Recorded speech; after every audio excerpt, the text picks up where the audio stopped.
Hey guys, this is Dane. And this is Tim. And you are listening to episode 8 of Was It Worth It? Brought to you by SharkTank.com. If you've never tuned in before, tuned in like with your AM radio. Yeah, you gotta dial us in. Was It Worth It is a show where Tim and I pick a fairly recently released cheap indie game on Steam. We play it and let you fine people know if we thought it was worth the money, breaking down the game in the process. Yeah, so this week we did Ring Runner Flight of the Sages. It was kickstarted last December, December 2012 that is, and was originally released in July, but was recently released on Steam. So that's the version that we played. We picked it up on Steam. It retails for $9.99. It was published by, or developed by Triple B Titles, which is a team of brothers, Paul and Enrique Dreyer. I'm not exactly sure how you pronounce their name. I believe one of their wives as well contributed. I believe she was an artist or something. Oh, cool. But yeah, so the main team was two brothers who decided there was a game they used to play. I can't remember the title off the top of my head, but it was an online space shooter back in the day in the late 90s, and they used to play that and they loved it. And essentially they wanted to remake the style of that game, but with more modern RPG elements. Right. Yeah, I knew it was a team of brothers. I didn't realize that one of their wives did art. That's actually really cool. I like hearing stories like that. Yeah, and so I didn't really get into it, but Ring Runner Flight of the Sages is a sci-fi space shooter RPG. So it's, in terms of mechanics, it's all about shooting, but it's also got a long, complex story as well as a class system. Now, it's funny because when you think of spaceships, or ships in general, classes are normally used to describe like the type of ship it is, what class of ship it is. But in this case, class almost means kind of like rogue, warrior, or mage type classes that you'd have in the traditional RPG sense. Yeah, sort of. I mean, I'd argue that honestly, the different types of ships that are labeled warrior, rogue, mage, etc., aren't really that different from the sort of ships you might have in any sort of shooter game that gives you different types of ships to choose from, except they have those class names slapped on them.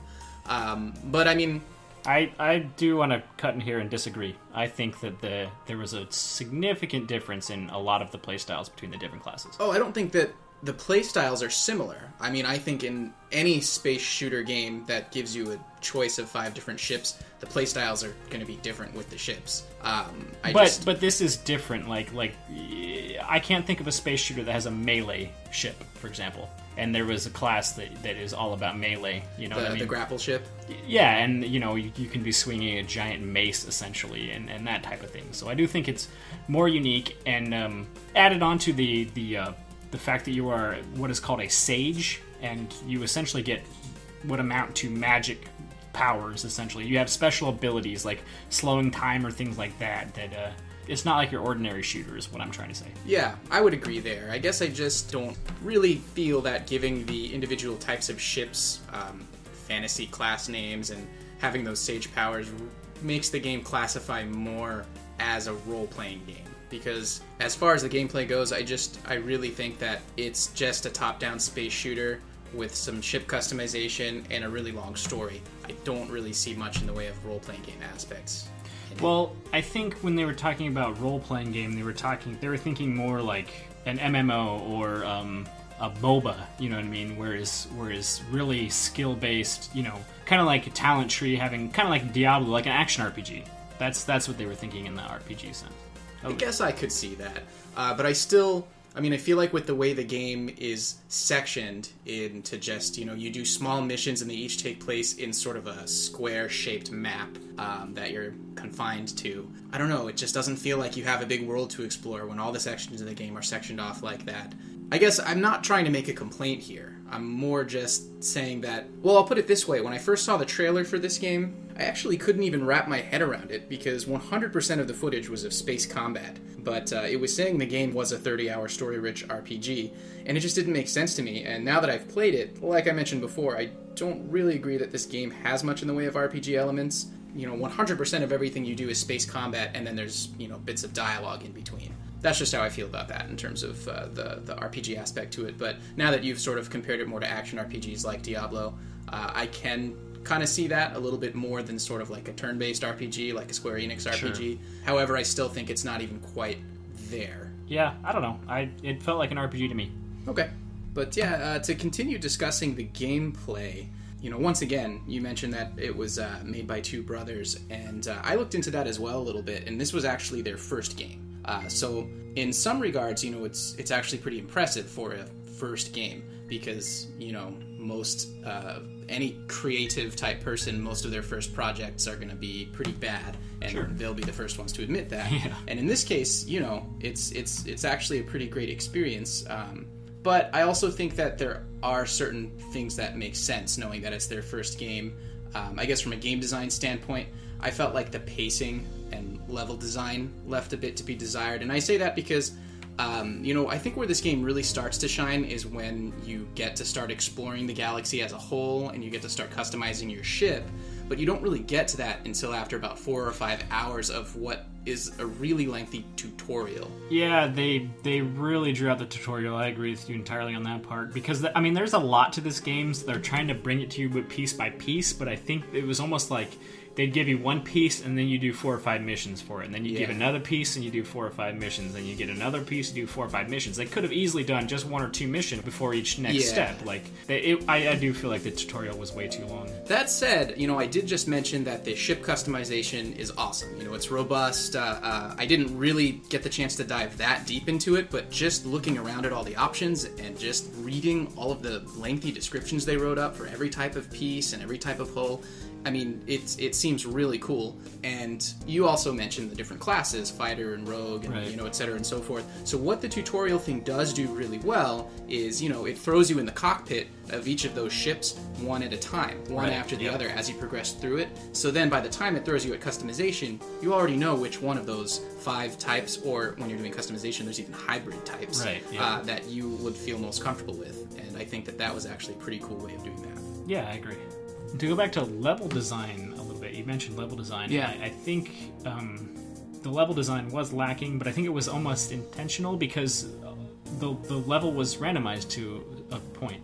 Like, they took a basic idea, and then stuff was procedurally done. I watched their Kickstarter video, and they talked about how the world was built that way. It's done that specifically so that they can have, as they put it, billions of different, unique levels. Sure.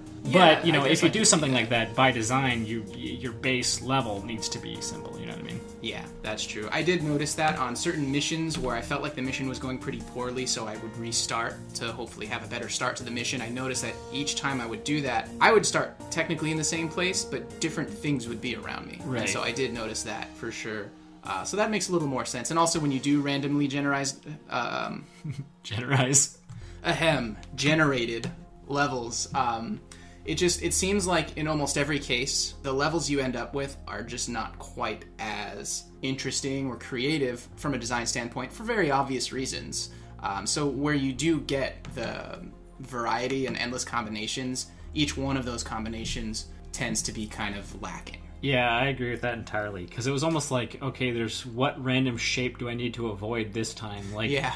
But I kind of understand that, because when you're first learning the game, just movement is hard. You know what I mean? There's even later learning can be hard, especially if you're in some of the clunkier ships and you don't have those agility features. Yeah. Oh man, you just have to pretty much hold the brakes at all times.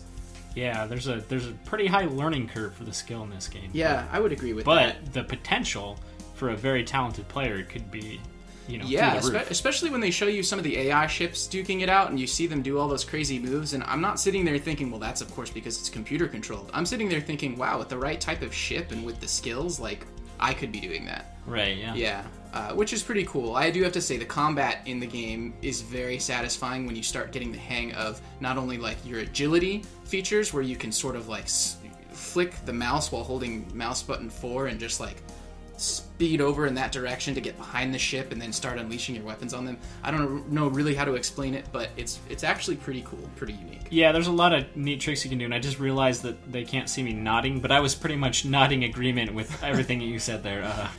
Anyway, to move on to some other categories. The story, from what I saw, apparently there's 30 hours of story. I played, admittedly, maybe 6 hours of the game. the story was alright. It didn't really grip me, so, you know, I didn't feel driven to continue because I was salivating to know what was going to happen. Sure. It's possible that it gets a lot better. Like I mentioned, you know, I only really played it for the 6 hours, but on top of the story, though, the dialogue is occasionally pretty enjoyable. There's a lot of humor thrown in there. For sure, yeah. I found myself smiling or laughing from time to time. Sometimes the humor was a little too much, though, like Nero, the AI chip in your brain. He's always cracking jokes about wanting to eat peanut butter cups. It kind of felt a little out of place. Yeah, I mean, the first time he made that peanut butter cup joke, like calling it a PBC, I kind of laughed, chuckled to myself, and then the 8th time he said PBCs, I was kind of like, okay. And then there's like a string of achievements, like Peanut Butter Warrior, and like, and it's like, you know, it's kind of a pseudo-serious space sci-fi shooter, so just when it got kind of crazy humorous, I was a little bit put off, I guess. Yeah, I mean, it was definitely a weird juxtaposition between lighthearted and serious at times. Yeah, but the rich dialogue never really felt horribly written, and it doesn't necessarily get in the way of the game's pacing, as you can easily hold E to skip any dialogue sections, you know, if you really want to. Sure. My only complaint there is that there were times when I was piloting my ship, I'd already... You know, it's towards the beginning of a mission, I'd already engaged with some enemies, and I'm getting ready to do some stunt, and then suddenly a dialogue box pops up and it freezes everything, and I'm like, well, and then other times there's dialogue that happens without a box popping up, and it doesn't freeze everything, and that's almost worse because now I can't see it because I'm too focused on the combat. It's either like, okay, I gotta not focus on the combat, or I, you know, don't read the text, and in those cases it's mostly just flavor, but sometimes they tell you crucial things that you know, like an objective for the mission or something, and I'm like, why? There was a time where I didn't know what I was supposed to do because I missed something because I was too busy focusing on combat. So. Yeah, I guess, you know, I do agree with you there, but at the same time, I personally can't really come up with, you know, a better way to do that, just given the way the game works and how it's fast-paced, and, you know, so, yeah. Well, I feel like they could have done it all one way or all the other, you know. That's true. It was a little arbitrary how it switched back and forth. Right. The graphics in the game are pretty simple. Oh, I guess that's to be expected from a top-down space shooter. I don't really have anything good or bad to say about them. Actually, that's not entirely true. The game starts off with this weird pre-rendered image reminiscent of 90s computer games, but not really in a good way, in my opinion. It was kind of off-putting. It felt really out of place compared to what was to come. If you remember, like, you start where your character is in that, like, surgical chair. And I was like, what is this? Like, I didn't realize the game looked like this. And there were no other scenes that I saw in the first 6 hours after that were anything like that. The rest of the game... There was kind of that one part where you're, like, you know... You're like inside your brain, and there's that, you know what I mean? Right. And there are a couple times where there's just like a static image that's kind of like, it's just not consistent with the art style of the rest of the game. Yeah, but otherwise, you know, you've got really simple, zoomed out, like 3-dimensional models. Occasionally it'll actually zoom in really close to show you a detail, and it's surprising that the models are actually pretty smooth looking even when it zooms in like that, which is cool. Yeah, I think they were more than sufficient. At first I kind of figured, okay, well, these are going to be good enough to get the job done, but I think they, you know, it was nice looking. And but now that you mention it, the zooming in and out, I kind of wish that the player had control of zoom in and out. Yeah, that would be cool. That is kind of a gripe of mine, is that it's like really zoomed in close, and I want to zoom out, but I can't until I engage an enemy, and then it zooms out for me. Yeah. I don't know, I guess that's just a pet peeve of mine. I don't like games that do that, you know? That control the camera for you. Yeah, exactly. Yeah, I do like the particle effects and the lighting and whatnot of your skills, especially as the mage, I think it is. Mm-hmm. The caster. The caster, yeah, those sort of bright white effects of the beams and stuff. Really and cool. There were some cool explosions and stuff too. Yeah, especially when you blow up the big bases or carriers. Yeah, for sure. Yeah. So the music in this game, it's pretty interesting. Similarly to how the game itself was sort of the first game made by the two brothers, the soundtrack was actually the first soundtrack or album made by one of those two brothers, Enrique. Oh, really? One of the brothers made it? Yeah, Enrique Dreyer. Very cool. Yeah, now there are some really cool tracks in the game, although nothing that particularly blew me away, and some of the virtual instruments used were, in my opinion, a little bit cheap sounding. That said, most of the tracks really did fit the space combat setting, and there were some really cool melodies in there. Yeah, I agree. I thought there were a couple tracks that were really cool, but most of them were just kind of, you know, good enough to get the job done. That's how I think the story is, too. I think the story and the music were both just good enough to get the job done, because clearly the game is focused on the combat. Yeah, I agree. The combat is where it shines.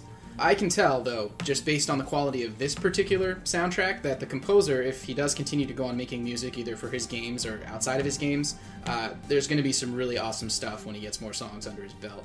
My only major complaint about the music, actually, is that you hear some of the same tracks over and over. Every other mission would just be that same one that's like... Yeah, at first the music was changing up a lot, and I was like, oh, that's cool, we're going to see a lot of different tracks. And then once I hit, oh, I've heard this song before, it was just... Every song after that is, I've heard this before, you know what I mean? Yeah, they get a little old. Yeah, I agree. Anyway, might as well sum up our experiences. Did you want to go first? Sure. Like you, I didn't get to dive into the game as much because instead of just focusing on the stories, one thing we didn't mention, there's also single-player scenarios where you do lots of different... There's like a MOBA-type battle arena. There's a gladiator, almost like a Mortal Kombat, where you fight your way up different bosses one at a time. The zombie survival mode, and there's lots of different modes that you can do. Multiplayer as well. Yeah. So that's another thing that I didn't get to try out was multiplayer. So I didn't get as far into the story as I would have liked to. I just got a little bit past the tutorial. I will say that I was really intrigued by the way the world looked. I thought the anchor drive and the way the rings are, and I thought that was interesting. Which is, interestingly enough, this world is based on a novel written by one of the brothers. Oh, I didn't know that. I didn't know either until these guys, they're ambitious. Yeah, exactly. Yeah, that's cool. It's really impressive all the things that they've done. And the kind of the world, it incorporates a lot of neat sci-fi and quantum mechanics and stuff like that. Sure. So to me, who has a lot of experience studying that kind of stuff, it was even more entertaining. Awesome. Yeah, I kind of wish I had more time to spend on it is all. You can keep poking at it. Yeah, and like you said, or I don't know if you mentioned it, but we've talked about before, and you kind of said the game gets a little repetitive, and that's kind of like my only gripe with the game, is it can get a little repetitive. But, sure. I think, like I said, the story, music, graphics, they're all good enough to get the job done. And then the combat mechanics and customization and the variety, it's superb. I definitely think this game is worth $9.99. Definitely. Yeah, and to sum up my experience with the game, like I said earlier, when I first watched that trailer and it was really playing up the RPG elements of it, specifically because a space shooter / RPG is sort of unheard of, I was sitting there thinking, how is this an RPG? I'm just watching the ship fly around and killing other ships, and I'm just like, where does that come in? I'm not even seeing dialogue options, so I guess that, and also the fact that even though it is a top-down space shooter, and plenty of those exist, it's pretty unique for a top-down space shooter, the way it works with the crosshair, and you sort of have this line in front of you that you kind of use to help you position your shots, and it's really unique, but when I was watching that in the trailer, I really wasn't sure what to expect, and so now that I've played it, I am a little bit disappointed that there wasn't more in the way of an RPG, but the combat really is superb. It's really satisfying, very Twitch-based, and like you said, I totally agree with you. Pretty much all the other aspects of the game are just good enough to get it by. I don't think I was as impressed with it as you were, but for $9.99, I do think it was worth it. I probably wouldn't have paid more, but I think it's worth it for $10. Sure. All right, well, that wraps it up for Ring Runner. Next week, what game did we pick? I don't remember. We picked Violet. Yes, the point-and-click adventure game where you're starring a little girl. It is a point-and-click adventure, I think. It looked like a point-and-click adventure in the trailer, and it also looks like it's heavily based on Wonderland. Yeah, definitely. There was definitely a through the rabbit hole feel, and there was the big caterpillar and things like that. For sure. But yeah, I think it's 2.5D, which is, it looked really cool to me. Yeah, I'm excited to play it. I'm a huge fan of point-and-click adventures. Yeah. All right. So thanks for listening, and we'll see you next week. Later.